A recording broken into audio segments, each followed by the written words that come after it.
आपने देखा कि हुमायूं स्वाहा हुआ 1556 ईस्वी में। जैसे हुमायूं स्वाहा होता है, हुमायूं चला जाता है भैया कहाँ, निर्वासित हो जाता है कहीं जंगलों में भटकता रहता है इधर उधर। तो उसका भाई रहता है हुमायूं का एक, आपने पता था भाई, 4 भाई थे। 4 भाइयों में से एक भाई उसका जो रहता है सबसे बड़ा वाला, उसके गुरु जी रहते हैं। वो अपने गुरु के यहाँ एक तरह से गुरु के बेटी से ही शादी कर लेता है और उसके जो बच्चे होते हैं उसका नाम अकबर होता है और वही अकबर महान के नाम से जाना जाता है। अकबर सत्ता पे कब बैठता है? 1556 में अपने पिताजी के मर जाने के बाद 1556 से 1605 तक सबसे लंबा शासक यही रहता है और इसके शासन में हमको बहुत बड़े विस्तार देखने को मिलते हैं। सच में भारत का जो योद्धा निकल के आया था बाबर के बाद, मतलब अकबर बहुत सारी लड़ाइयां लड़ता है, देख रहे हैं ये सारी चीजें, किला है जीता गया है, ये किला है, किला के राजा यह सब थे, इनको मारकर इनके जो सहयोगी थे इधर लिखे गए हैं और किस डेट को जीता गया थे सारे डेट लिखे गए हैं आपके सामने, सारी चीजें बताएंगे। पानीपत का जो द्वितीय युद्ध हुआ था 1556 में, इसी के समय हुआ था। जैसे गद्दी संभालता है तुरंत युद्ध हो जाता है ना। एक बैरम खां होता है जो इसका सहयोगी होता है, जो एक तरह से कह लीजिए बैरम खां अगर ना होता तो आज अकबर अकबर ना होता। बाद में बैरम खां से इसकी दुश्मनी होती है, दाई माँ जो होती हैं या फिर बहुत सारे लोग होते हैं जो कि एक रचना रचते हैं। सारी चीजें बताते हैं कि करके सुनिएगा। सम्राट अकबर का जन्म कब हुआ था? 15 अक्टूबर। 15 अक्टूबर भाई, फरवरी को तो हुआ था, याद रखना किसका, फरवरी में। फरवरी में तो वैलेंटाइन डे, इस तरह याद कर लीजिए, बहुत सारे बच्चों को याद होगा। और 15 फरवरी को आपको पता है कि जो हमारे शहीद हुए थे, है ना, जो अभी उनका दिन भी मनाया जाता है। तो याद रखेंगे 15 अक्टूबर 1542 ईस्वी को हमीदा बानू बेगम के गर्भ से, हमीदा बानू बेगम कौन थी? वही हुमायूं की पत्नी थी जो मीर बाबा की लड़की से शादी किया था हुमायूं, जब निर्वासन उसको कर दिया गया था। तो हमीदा बानू बेगम से के गर्भ से अकबर यानी कि अमरकोट के राणा वीर साल के महल में इसका जन्म हुआ था। याद रखेंगे इसका जो गर्भ हुआ था, गर्भ एक तरह से मतलब कि जब इसका जन्म हुआ था कब कहाँ हुआ था तो बता देंगे, अमरकोट के राणा वीर साल के महल में अकबर यानी सम्राट अकबर का जन्म हुआ था 15 अक्टूबर 1542 ईस्वी को। हमीदा बानू बेगम उसकी माता का नाम था। अब अकबर के बचपन का नाम था जलाल, याद रखेंगे जलाल नाम था, है ना, याद रखेंगे भाई जलाल नाम था। और उसका राज्याभिषेक कब होता है? याद रखेंगे 14 फरवरी 1556 ईस्वी को उसका राज्याभिषेक हो जाता है पंजाब के कालानौर नामक स्थान पर। थोड़ा सा अगर दिक्कत आएगी क्योंकि हमें थोड़ा सा कैमरा बार बार देखने की जरूरत पड़ेगी, आवश्यकता है, क्योंकि थोड़ी सी चीज़ें कल रात में हमसे दिक्कत हो गया था, ये गिर गया था, है ना, तो हिल रहा है, तो हम इसको सही करेंगे। तो 1-2 मिनट के बाद हमको जाना पड़ेगा, तो आप रुके रहिएगा बस।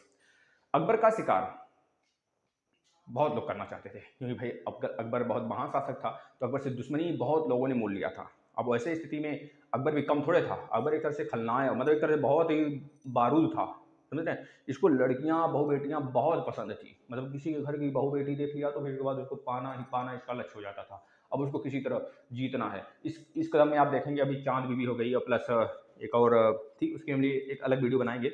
चांद बीबी प्लस एक और महान शासिका थी, इसको एक तरह से कह लीजिए ना चट्टी का दूध याद दिला दी थी। खुद अकबर गया था लड़ने यार, तब हार के आया था।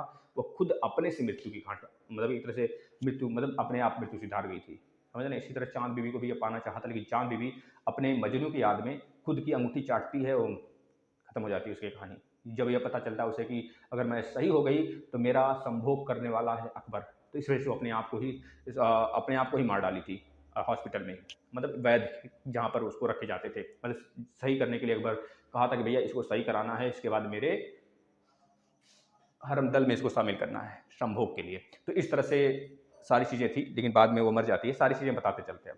अब देखिए अकबर का जो एक तरह से शिक्षक था, या कह लीजिए कि उसका शिक्षक था अब्दुल लतीफ़ ईरानी, विद्वान था बहुत। अकबर का शिक्षक के नाम से जाना जाता है, बहुत बार पूछा गया, अब्दुल लतीफ़ ईरानी। अब वह जलालुद्दीन मोहम्मद अकबर बादशाही गाजी की उपाधि भी धारण करता है। आगे चलकर याद रखेंगे राज सिंहासन पर बैठता है जब, तो वह किस नाम से बैठता है? जलालुद्दीन मोहम्मद अकबर बादशाही, थोड़ा बड़ा नाम है लेकिन याद रख लेंगे, गाजी की उपाधि धारण कर लेता है। अब याद रखेंगे बैरम खां एक आता है जो इसका संरक्षक होता है, जो एक तरह से कहिए सिया माता मातवलंबी कहा जाता है ना, कि एक तरह से कि उसका सहयोग करता रहेगा। उसकी एक तरह से पैदाइशी उनके बैरम खां की पापा जी दादाजी यह सब थे, जो कि मुगलों की एक तरह से संरक्षक बन के बैठे थे, मुगलों की सहायता करेंगे, एक तरह से कहा जाता है सेनापति कह लीजिए। तो बैरम खां जो था वह अकबर का सेनापति बन के बैठा था। 1556 से लेकर 1560 ईस्वी तक अकबर का संरक्षक रहा, क्योंकि बाद में इसके खिलाफ संरचना रचने लगते हैं सभी लोग, क्योंकि अकबर के बहुत करीब ये पहुंच गया था। तो अकबर की जो धाय माँ ने ही हरमदल चला रखा था, है ना, धायमा, धायमा याद रखेंगे। धायमा जो अकबर की थी, वह इसको मारना चाहती थी। वो अपने बेटे को अकबर के गद्दी सिंहासन में बैठाना चाहती थी। लेकिन जब बाद में अकबर को ये पता चलता है धायमा ऐसे कर रही हैं, तो उसके बेटे को उठाकर बाहर फेंक दिया था छत से। और बैरम खां के मतलब इसके बाद बैरम खां का जब डेथ हो जाता है, बैरम खां का तो बैरम खां को अकबर का जो सहयोगी होते हैं बीरबल, वह कलजी इसको मरवा देते हैं। बाद में उसको बीरबल की भी मृत्यु हो जाती है। बीरबल नहीं, अकबर के ही एक तरह से पूरे के पूरे राजपाट में से एक लोग रहते हैं जो कि मरवाते हैं, उसका नाम बताएंगे हम, बस सुनते चलिए। बैरम खां जो कि एक सहयोगी के रूप में काम कर रहा था अकबर का, और 1556 से 1560 ईस्वी तक कार्य करता रहता है। अकबर का संरक्षक यही बन के बैठा रहता है। वह दस्त खां, बद्स खां, दस्त खां नहीं, बद्स खां, बद्स खां का निवासी था। बद्स खां एक जगह था जो कि अकबर जीत चुका था, वहां का निवासी था। इसे प्यार से खानी बाबा कहा जाता था। किसको भाई? बैरम खां को अकबर जो बुलाता था खानी बाबा के नाम से बुलाता था। अब देखिए पानीपत की जो दूसरी लड़ाई होती है, पानीपत की पहली लड़ाई 1526 में बताया बाबर और इब्राहिम लोदी के साथ होता है, लेकिन पानीपत की जो दूसरी लड़ाई होती है मित्र, वह होता है कब? याद रखेंगे 1556 में। 1556 5 नवंबर 1556 को भैया जो अकबर था राज सिंहासन पर बैठा है 14 फरवरी 1556 को, और कुछ महीने बाद 5 नवंबर 1556 को ये लड़ाई पे चला जाता है। समझ लो कितना बलशाली था, कितना ताकतवर था। लेकिन इसका सच में जो ताकत था खुद का नहीं था, ये बैरम खां का था। बैरम खां से लोग बिल्कुल डरते थे, समझ लीजिए। इस वजह से बैरम खां को जब ये त्याग देता है, निकाल देता है, अपने दूसरे किला पे भेज देता है, तो रास्ते में ही बैरम खां को जो दुश्मनी थी बहुत लोगों से थी, वो अकेले पाकर उसे मार डालते हैं। अब अकबर और हेमू के बीच जो लड़ाई लड़ी जाती है, पानीपत की दूसरी लड़ाई, याद रखेंगे उसमें सहयोग पूरा का पूरा बैरम खां का रहता है, तो नाम मात्र के लिए अकबर हो जाता है। याद रखेंगे पानीपत की दूसरी लड़ाई अकबर और हेमू, हेमचंद द्वितीय, या फिर सॉरी हेमचंद के नाम से था। यह हिंदू शासक रहता है, एक तरह से बहुत महान, बहुत बलशाली रहता है। इसलिए कहा जाता है कि हेमू लड़ता रहा, लड़ता रहा, लड़ता रहा, और इसका हारने का मात्र एक कारण यह था कि कहीं से तीर आता है, इसकी आंख में चुभ जाता है। अब यह जब गिर जाता है तो इसके सैनिक भागने लगते हैं, सैनिक भाग जाते हैं सारे के सारे। अब अकबर क्या काम करता है, या तो खुखार था ही, और उठता है और बैरम खां को इजाजत देता है कि जाओ, अपने ही आता है, उसका गला काट देता है। गला काटने के बाद उसका मुंडी ऐसे लेकर पूरा गांव मोहल्ले उसके पिताजी के पास भेज देता है, जिसके शोक में उसके पिताजी भी मर जाते हैं, और सबका एक दहशत बना लेता है। अब फिर से हुमायूं के बाद सबसे बड़ा जो मुगलों का एक दबदबा देखने को मिला, अब अकबर के समय से देखने को मिला। इस युद्ध में अकबर की विजयी होती है, जाहिर सी बात है भाई, आप याद रखेंगे यह छल से जीता गया था। अब देखना 31 जनवरी 1561 को मक्का की तीर्थ यात्रा के दौरान पाटन नामक स्थान पर मुबारक खां नामक युवक ने बैरम खां की हत्या कर देते हैं। क्यों करते हैं हम आपको ये बताते हैं, क्योंकि इनके खिलाफ एक बहुत बड़ा संरचना रचा गया था इनके खिलाफ, क्योंकि इनकी जो धायमा थी अकबर की, यह नहीं चाहती थी कि यह इतना करीब जाए इनके, क्योंकि बाद में हमारे बेटे को राजपाट न देकर लग रहा है इसे दे देंगे। तो इस स्थिति में वह एक तरह से इसको जहर देकर मारने का प्रयास करती हैं, लेकिन बच जाते हैं। बहुत सारी चीज़ें करते हैं इसको मारने का, लेकिन उसके बाद में इनके दिमाग में एक ख्याल आता है कि इसको कैसो भी अकबर से दूर किया जाए। तो अकबर की बातें एक तरह से एक ऐसी स्थिति होती है कि जैसे कि मान लीजिए कि कोई रानी रहती है, फिर कुछ ऐसा होता है कि अकबर सच में उसको एक तरह संभोग करने वाला होता है, लेकिन बैरम खां पे लालचा लगा दिया जाता है कि जो सच में आपको संभोग करने के लिए लड़की दी जा रही है, वह जो लड़की है वह संभोग करने के लिए जो आपको दी जा रही है, वह सच में बैरम खां द्वारा संभोग कर लिया गया है पहले से। तो उसका दिल मानने को तैयार नहीं होता है, और बाद में क्या होता है कि वह उस पर विश्वास कर लेता अपनी माँ पर, और उसके खिलाफ एक तरह से घृणा उसके दिमाग में धीरे धीरे भरना स्टार्ट कर देता है। छोटे छोटे बातों को लेकर बैरम खां से गुस्सा हो जाना, और दिल न मानना उसका कि ये सारी चीज़ें कर सकता है। लेकिन बैरम खान नतमस्तक हो जाया करता था कि बादशाह जी जो भी हमारे साथ करना है आप करिए, क्योंकि हम आपके साथ गलत करने का कोई धारणा नहीं होता है मेरा। लेकिन बाद में जब ये ऊब जाता है, तो उसको सच में एक ऐसी जगह भेज देता है कि जहाँ पर आप महफूज रहो, मक्का की तीर्थ यात्रा के लिए भेज देता है, जाओ भाई आप। लेकिन उसी समय, क्योंकि इसका बहुत बड़ा दुश्मनाई होता है, बहुत बड़ा दुश्मनी होता है इसका, क्योंकि बहुतों लोग से लड़ाई लड़ा होता है, इस वजह से इसको रास्ते में ही मुबारक खां नामक युवक ने इसे मार दे इसको एक तरह से गला देख के इसका कत्ल कर देता है। याद रखेंगे पाटन नामक स्थान पर, है ना, मक्का जो आप आज देखते हैं यूएई में है, यूनाइटेड अरब एमिरेट में, ठीक है ना, जो खाड़ी देश है भाई, जहाँ से तेल वगैरह बहुत ज़्यादा आयात किया जाता है भारत द्वारा। अब इसके बाद याद रखेंगे मई 1561 में अकबर ने हरमदल से मुक्ति पाली। अब हरमदल से मुक्ति पाली, पूर्णतः मुक्ति पाली जब हरमदल धायमा थी वह मर जाती हैं। हरमदल का मतलब हम बता देते हैं आपको कि एक ऐसा दल था जिसमें कि औरतों की संख्या, लड़कियों की संख्या, वैसे यह औरत हो जाती थी, आती थी लड़की के रूप में, जो अविवाहित मतलब विवाहित नहीं हुआ करती थी, एक तरह से उनको उठा ली। विवाहित हुआ वही करती थी, इसकी नज़र में अगर चढ़ गई अकबर के तो बिना संभोग किए मानता नहीं था और उसको लाता था, मतलब रातें गुजारना सारी चीज़ें। अब इसका इतना बड़ा यह था ना कि मतलब कि एक लड़की को जब ये मतलब संभोग कर लेता था तो दूसरा का मतलब उसका दूसरी बार नंबर नहीं आता था। मतलब इतनी ज़्यादा भीड़ थी, समझ मतलब एक तरह से इसकी पटरानियाँ बहुत थी, लाखों में थी। और उस हरमदर्द से जब इसे छुटकारा कब मिला तो बाद में इसे रियलाइज़ हुआ सच में हम बहुत गलत काम कर रहे थे। तो जब धाय माँ मर जाती हैं तब धाय माँ मरने के बाद यह हरमदर्द से इसको छुटकारा मिल जाता है 1562 में, यानी कि 1562 में ही इसकी धाय माँ जो होती हैं वो मरती हैं। इस बात को याद रखना। उसके बाद जब ये मर जाती हैं तो वह दास प्रथा को 1562 में बंद करता है। इसको सच में रियलाइज होता है कि दास प्रथा सच में बंद होना चाहिए था। जो धाय माँ लगा के रखी थी अब हम इस पर कार्य करेंगे। तो इन्होंने सबसे पहले धाय माँ के मरने के बाद 1562 में इन्होंने दास प्रथा को उन्मूलन को मतलब बंद किया, प्रतिबंध किया और अकबर हरमदल से भी छुटकारा उसको मिल गया। सारी लड़कियां जो थी उसको आज़ाद कर दिया। अब उसकी ज़िंदगी तो नरक बना ही चुका था। तीर्थ यात्रा कर 1563 में ख़त्म कर दिया। जो तीर्थ यात्रा कर जो तीर्थालु थे जो आते थे उनके ऊपर तीर्थ यात्रा कर लगाया जाता था, तो इसको पता नहीं था। जब धाय में मर जाती हैं तो ये सारी चीज़ें अपने ऊपर लेकर अपने खुद मतलब खुद के दम पर सारी कार्य करने लगता है, तो इसको बंद करता है। जजिया कर जो गैर मुसलमानों पर लगाया गया था उसको भी ये बंद करता है। फतेहपुर सिकरी की स्थापना करता है 1571 में, याद रखना है। इबादत खाना 1575 में बनवाता है। इसके बाद दीन इलाही की भी स्थापना करता है 1582 में। यह बात बहुत बार पूछा गया है। इलाही संवत कभी स्थापना करता है, बाद में यह बंद हो जाता है, सारी चीज़ें अब नहीं चलता है। अब तो शक संवत चलता है हमारा ना, जो कि 78 ईसा पूर्व बना था, 78 ईस्वी के। तो इलाही संवत की स्थापना 1583 में यह कर देता है। तो इतनी चीज़ें थी, आप नोट कर लीजिएगा। आगे अब आते हैं महाराणा प्रताप जी, हल्दी घाटी का युद्ध। हल्दी घाटी का युद्ध स्टार्ट करने से पहले बता दें, महाराणा प्रताप जी के ऊपर अगर आप कहेंगे तो एक अलग से सेपरेट वीडियो लाएंगे। अंतर छोटी सी बात बस इसमें डिस्कस करेंगे, खत्म करेंगे। महाराणा प्रताप जितना बलशाली योद्धा, बलशाली एक तरह से कह लीजिए कि बलशाली छत्री पूरे पृथ्वी पर अब नहीं है। सब खिलाफ हो जाते हैं। इनके भाई उदय सिंह खुद इनके खिलाफ हो जाते हैं, अकबर से जाकर मिल जाते हैं, यहाँ तक कि अपनी बेटी को सौंप देते हैं कि ले जाओ इसको भी संभोग करो। तो ले जाता है हंसी हंसी, एक तरह से दो बेटियां उनकी और होती हैं जो कि उसको ले जाता है अपने छोटे और बड़े भाई बेटे को दे देता है कि भैया आप संभोग करो। मतलब इस तरह से मतलब एक तरह से पागल हुआ करता था लड़कियों के लिए वो, लेकिन बाद में सब कुछ चीज़ों को रियलाइज करता है। अब उसके बाद देखिए हल्दी घाटी का जब युद्ध स्टार्ट होता है। हल्दी घाटी का युद्ध 18 जून 1576 को होता है, याद रखना है आपको। इसमें कहा जाता है मेवाड़ के जो शासक थे महाराणा प्रताप जी, वह नतमस्तक नहीं होते थे अकबर के सामने, क्योंकि उनको पता था एक छत्री, एक सच में जो हिंदुस्तानी है उसके अंदर एक हिंदू का खून बह रहा है। वह इनका घमंड मतलब एक तरह से कह लीजिए इनका यह था कि हम मुस्लिम के सामने अपने आप को नहीं दस्तक कर सकते, अपने आप को एक तरह से अकबर जो महान है कहने को है, अभी इसके सामने हम अब नतमस्तक नहीं कर सकते, हार नहीं मान सकते। हम लड़ते लड़ते वीर गति को प्राप्त हो सकते हैं, लेकिन इसके सामने हम कभी भी सिलेंडर नहीं बोलेंगे। अब इसी सिलसिले में वो लड़ते गए और बाद में पता चलता है उनका जो चेतक रहता है, पता है चेतक बहुत ही ताकतवर रहता है।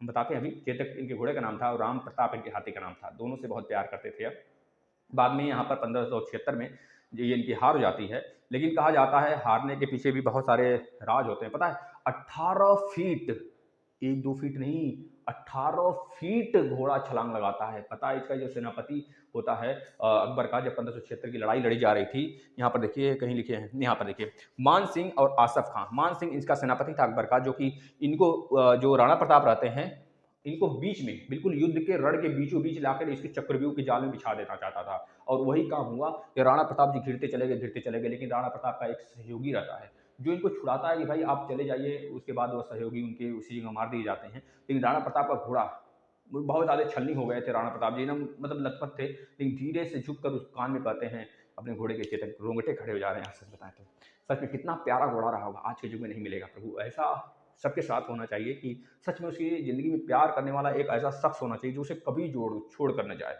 छोड़ कर जाने का मतलब तभी हो जब वह मृत्यु के घाट उतर जाए। सच में ऐसे सबके लाइफ में होना चाहिए, हमारे लाइफ में भी है, आपके लाइफ में भी होगा। मतलब ऐसे सबके लाइफ में एक ऐसा बंदा होना चाहिए सच में जो आपके लिए मरता हो, है ना। चेतक था और राम प्रताप हाथी थी। पता है कि ये चेतक 18 फीट, यार 1-2 फीट नहीं, 18 फीट छलांग लगाता है। मतलब बहुत बलशाली, बहुत धाकड़ घोड़ा था। उसके कान में झुककर कहते हैं कि चेतक अब तुम ही कुछ कर सकते हो हमें बचाने के लिए, क्योंकि अब हमारा बचना मुश्किल है। तो लेकिन बस वही छलांग लगाता है, दौड़ता है इतना तगड़े में, अचानक से घोड़ा भनभना जाता है, समझ रहे ना। बस दौड़ता चला जाता, दौड़ता चला जाता, दौड़ता चला जाता। इतना ज़्यादा बड़ा नाला था, पूरा लांघ जाता है और अकबर की सेना तकतकी करती रहती है। आखिर यह क्या हो गया? यह घोड़ा गजब यार। लेकिन घोड़ा जैसे गिरा फिर उठ न सका, वो चला गया अपने मालिक का कहना मानकर। ऐसा होना चाहिए किसी के लाइफ में, मतलब हर किसी के लाइफ में एक ऐसा होना चाहिए शख्स जो सच में उसके लिए ही बना है, वह नहीं तो वह भी खत्म। अब उसी जगह से जो इनके जो भाई होते हैं उदय सिंह, और एक और रहते हैं इनके भाई उदय सिंह, और ऐसे एक लोग और रहते हैं जो कि अब इनके सामने आ जाते हैं, जो कि नतमस्तक कर दिए होते हैं अकबर के सामने कि भाई हम अपने एक तरह से कह लीजिए कि हम आपका साथ देंगे, अपने भाई का साथ नहीं देंगे, राणा प्रताप जी का।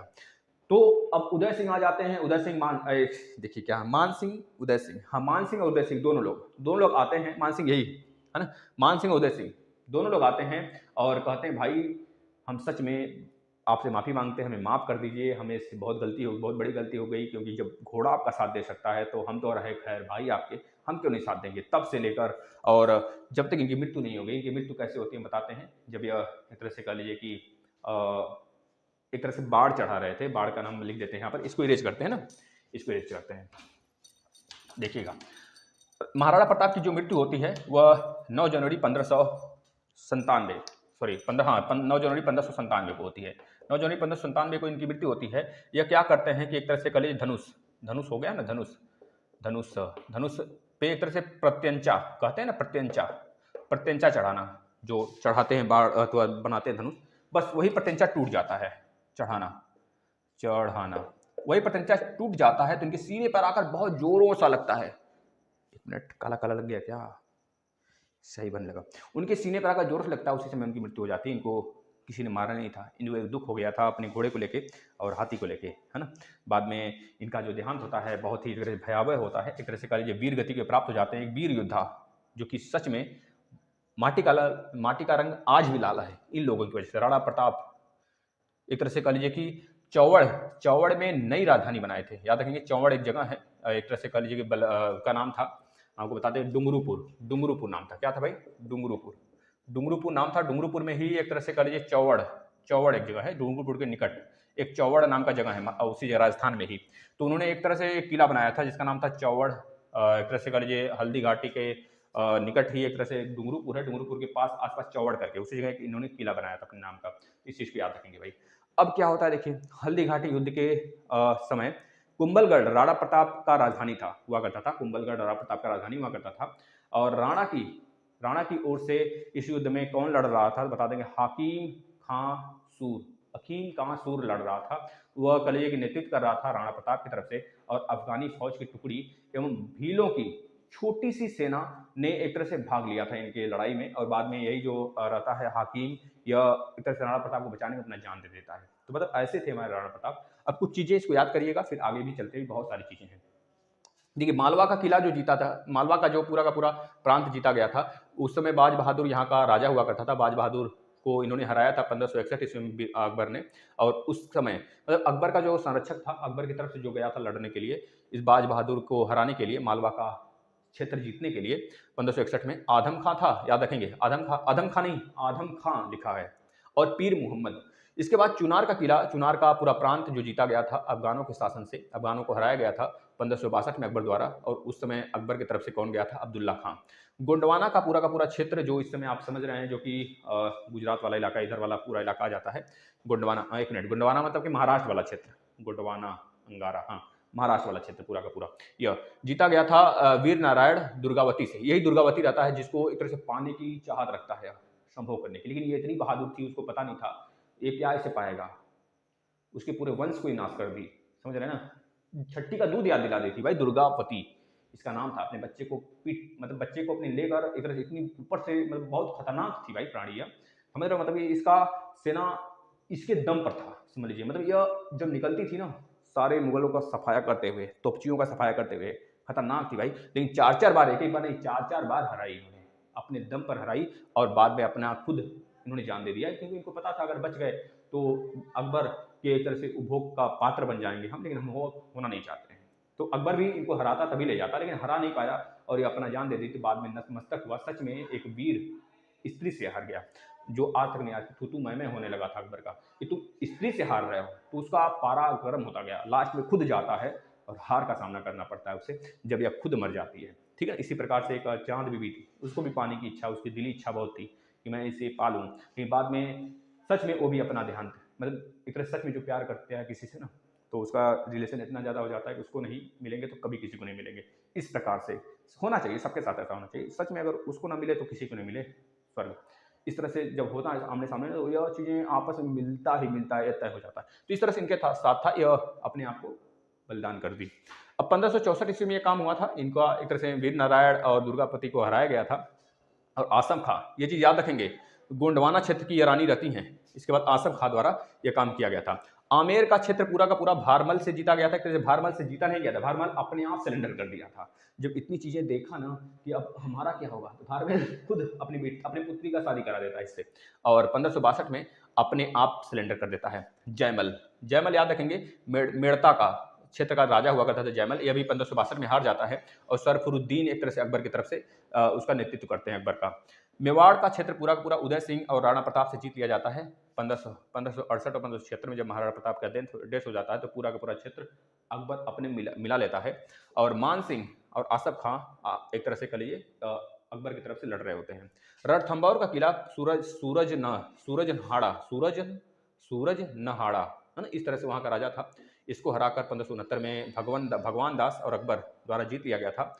कलिंजर का किला 1569 में, मारवाड़ का 1570 में, जैसलमेर का 1570 में, बीकानेर वाला क्षेत्र 1570 में, गुजरात का 1571 में, बिहार बंगाल 1574-76 में, काबुल कश्मीर कांधार 1595 में, सिंध बलूचिस्तान पाकिस्तान तक पूरा का पूरा क्षेत्र इसके कब्जे में आ गया था। सोच लो कितना खतरनाक था। अब इसको इरेज करते हैं, हम आगे पढ़ाते हैं। अब आप लोग को थोड़ा सा ध्यान दीजिएगा, अभी थोड़ी सी चीज और बची है भाई। याद रखेंगे, दीन इलाही धर्म का जो स्वीकार करने वाला प्रथम और अंतिम हिंदू शासक था वो राजा बीरबल थे। राजा बीरबल अकबर के दोस्त हुआ करते थे। बीरबल और अकबर की कहानी आपने सुना होगा, बहुत ही दिलचस्प कहानी रहती थी इनको, और इस पर बहुत सारी कहानियां बनी हैं ना। तो यह रहा। अब देखिएगा, अब इसके बाद अकबर ने जैन धर्म के जैनाचार्य हरि विजय सूरी को एक तरह से कह लीजिए जगत गुरु की उपाधि दिए थे। जगत गुरु की उपाधि दिए थे, याद रखेंगे। जौनाचार्य हरि विजय सूरी को दिए थे। एक तरह से जैन धर्म के अनुयायी रहा करते थे, याद रखेंगे। अब देखिएगा, राजस्व प्राप्ति की जब जब्ती प्रणाली अकबर ने अपने शासनकाल में स्टार्ट किया था। राजस्व प्रणाली की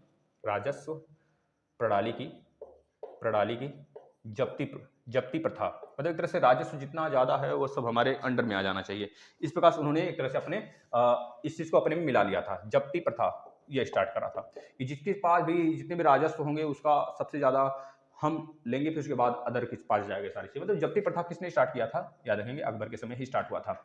अब याद रखेंगे, राजस्व प्राप्ति की जब्ती प्रथा इन्होंने स्टार्ट किया। इसके बाद अकबर के जो दीवान हुआ करते थे, अकबर के दीवान राजा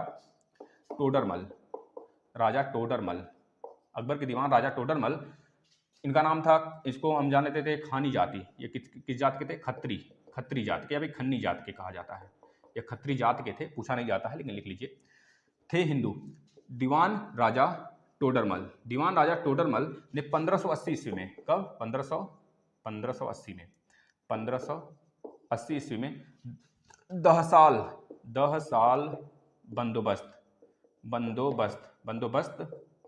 बंदोबस्त व्यवस्था लागू करी। इस बात को याद रखना है। अकबर के दरबार का प्रसिद्ध संगीतकार दो लोग थे, दोनों का नाम पूछा जाता है बहुत बार, तो याद रखेंगे, तानसेन और एक कौन थे भाई, याद रखना है। वैसे तानसेन बहुत ही प्रसिद्ध संगीतकार थे और इनका बहुत ज्यादा मान सम्मान भी किया करते थे अकबर। गुमान हुआ करता था अकबर को उनके, तानसेन लिख लीजिए। तानसेन थे जो कि अकबर के समकालीन थे और ये अकबर के संगीतकार थे, इनके दरबारी संगीतकार थे भाई, है ना। गाना बजाना ये राजाओं का काम होता था उस समय। तो यह थे। इनके सिवा एक लोग और थे। गुजरात विजय के दौरान अकबर ने, याद रखना है, पहले सुन लीजिए, गुजरात विजय के दौरान अकबर ने, आपको पता होगा भैया, अकबर ने पुर्तगालियों से एक तरह से कह लीजिए सर्वप्रथम पुर्तगालियों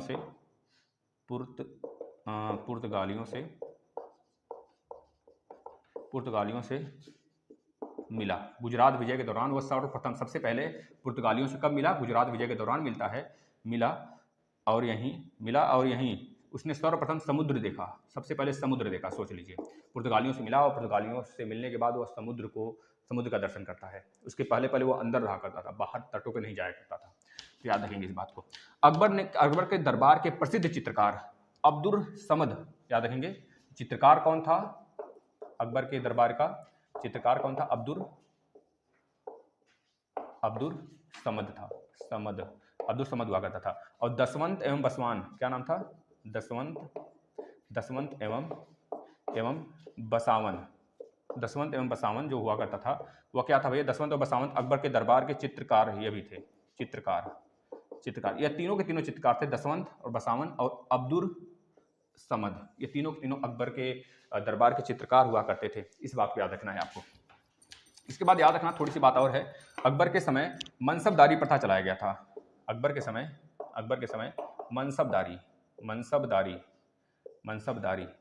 मनसबदारी का मतलब जैसे कि आज होता है ना, कुछ लेना, घूस लेना, एक तरह से देना, ब्याज देते हैं हम लोग सरकार को ना, उस प्रकार से मनसबदारी प्रथा चलाई गई थी। और आगे अब हम लोग देखते हैं, 1 मिनट का वेट करिएगा, थोड़ा सा हम कैमरे को देखते हैं कि सारी चीजें सही चल रही कि नहीं, बस 1 मिनट।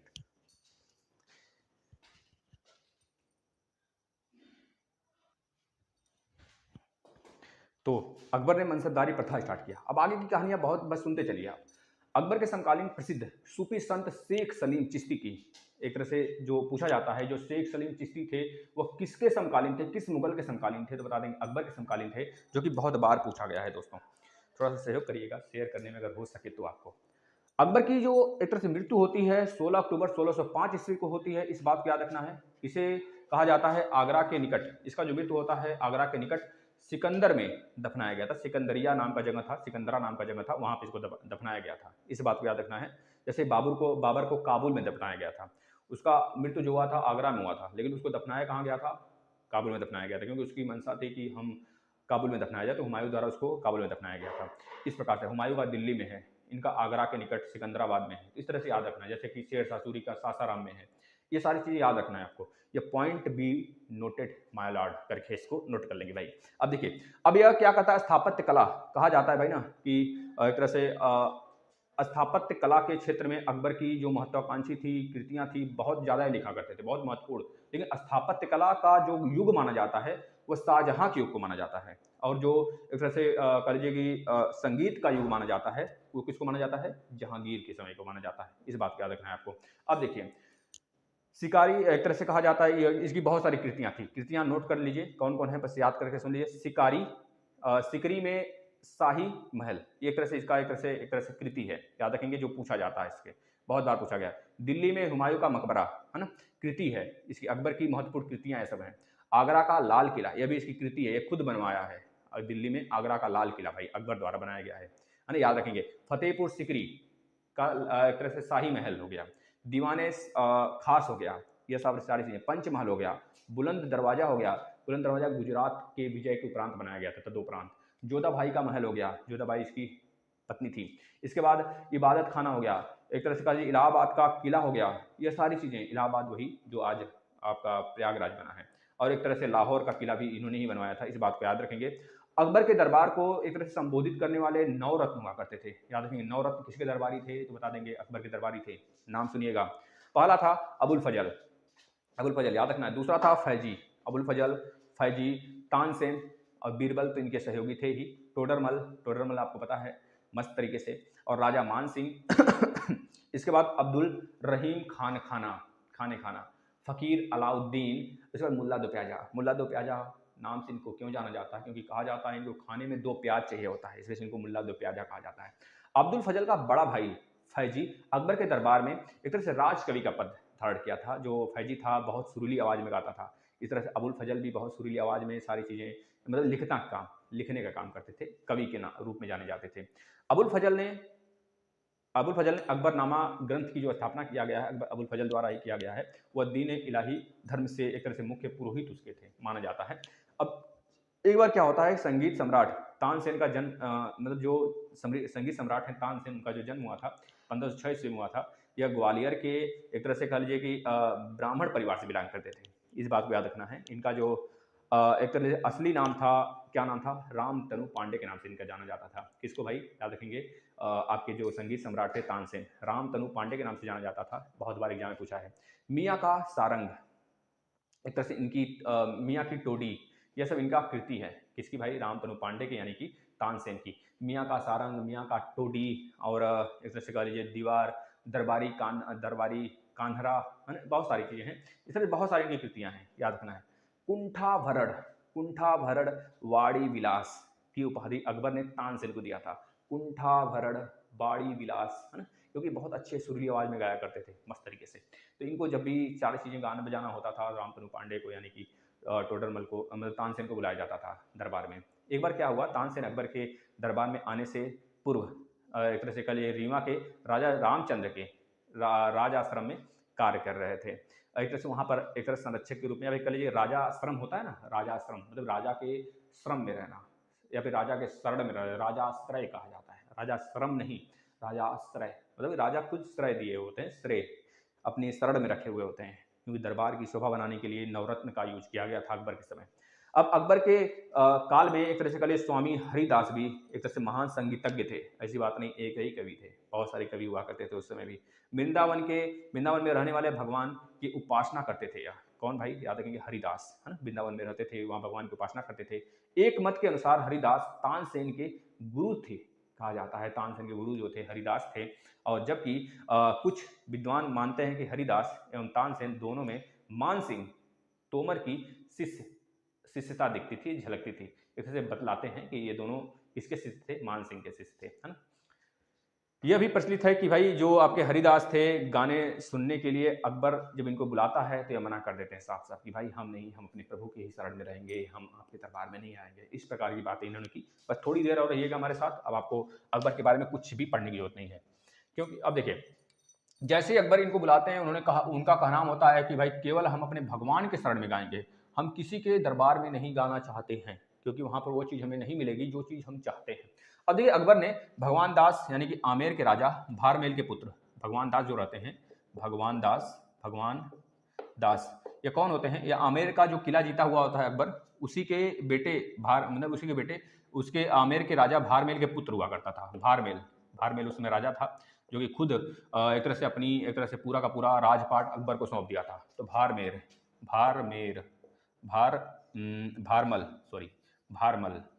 भारमल का पुत्र कौन था, यह भगवान दास, भारमल का पुत्र हुआ करता था भगवान दास। अमीर उल उमरा की उपाधि इसको दिया गया था अकबर द्वारा। अमीर उल उमरा की उपाधि इसके द्वारा दिया गया था। मुसुफ जाइयों या फिर मुजफ्फ जाइयों कहा जाता है। याद रखेंगे, मुसुफ जाइयों के विद्रोहों को दबाने के दौरान बीरबल की मृत्यु हुई थी। बीरबल की मृत्यु कब हुई थी तो बता देंगे, यूसुफ जाइयों, एक मिनट, यूसुफ जाई लिखिएगा, यूसुफ जाइयों के एक तरह से दबाने को लेकर जब यह विवाद छिड़ता है तो उसी समय अकबर द्वारा बीरबल को भेजा जाता है। बीरबल जाते हैं वहाँ पे दबाने के लिए, लेकिन पता चलता है उनका खुद का दायां हाथ काट दिया जाता है। एक तरह से मतलब कि खुद का दायां हाथ अकबर के जो होते हैं, बीरबल होते हैं, और बीरबल को मार दिया जाता है। उसमें बीरबल मृत्यु हो जाती है बीरबल की, याद रखेंगे, है ना। 1585 के आसपास में इनकी मृत्यु होती है, 1584 या 85 के आसपास में, याद रखना है आपको। अब देखिए 1602 ईस्वी में सलीम जो कि अकबर का पुत्र होता है, सलीम अकबर का पुत्र होता है जहांगीर, जिसको जहांगीर के नाम से जानते हैं, सलीम को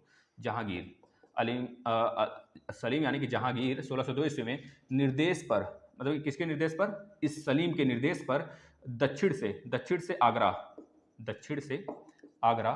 से आगरा की ओर आ रहे अबुल फजल को रास्ते में वीर सिंह बुंदेला नामक सरदार ने हत्या कर दिया। मतलब जो सलीम था, सलीम के कहने पर आगरा से आ रहे दक्षिण, मतलब आगरा की ओर आ रहे अबुल फजल को रास्ते में ही मारने की बात करवा दिया गया। अबुल फजल या फिर अब्दुल फजल को रास्ते में ही मरवाने की बात किससे किया गया है, किसने कहा है, सलीम अली ने कहा था, यानी कि जहांगीर ने कहा किसको मारने के लिए, अब्दुल फजल को कहा है मारने के लिए। किससे कहा है मारने के लिए, याद रखना है, किससे कहा है, बुंदेला के राजा थे, सरदार क्या नाम था, वीर सिंह बुंदेला। बुंदेला से कहा गया था भैया इसको उड़ा दो, रास्ते में ही इन्होंने उड़ा दिया था रास्ते में, इस चीज़ का याद रखना है। अब देखिए मुगल सम्राट के दरबार में बहुत सारी चीज़ें और होती हैं। मुगल सम्राट अकबर ने अनुवाद विभाग की स्थापना करी थी, हमने आपको बताया था। नकीब खां, नकीब खां, नकीब नकीब खां हम लिख दे रहे हैं इस वजह से कि आप देख सकें। नकीब खां अब्दुल कादिर बदायूनी, अब्दुल कादिर बदायूनी तथा शेख अब्दुल कादिर, लिख लीजिएगा, अब्दुल कादिर बदायूनी और कह लीजिए कि क्या नाम रहता है उसका, अब्दुल कादिर बदायूनी तथा शेख सुल्तान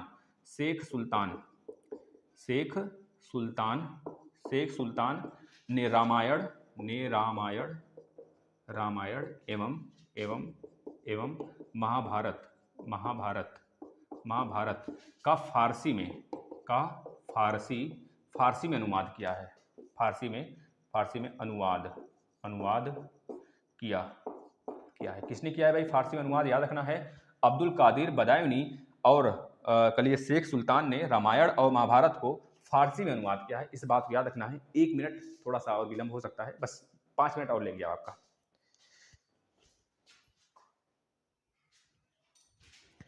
मात्र 5 मिनट घड़ी का देखा, बस खत्म होने वाला है। अब देखिए क्या होता है। अब आपको पता होगा जो रज्मनामा किसे कहते हैं, महाभारत को, और इसके ही समय फारसी में अनुवाद जो रामायण और महाभारत को किया गया था इन दोनों के द्वारा। अब जो रज्मनामा होता है वो अकबर के ही समय महाभारत को बोला जाता था। रज्मनामा क्यों बोला जाता था, क्योंकि उस समय महाभारत में बहुत छोटे मतलब एक तरह से बहुत कम शब्द थे, इस वजह से। अब जब बड़ा हो गया तो महाभारत बोलने लगे उसे, याद रखेंगे।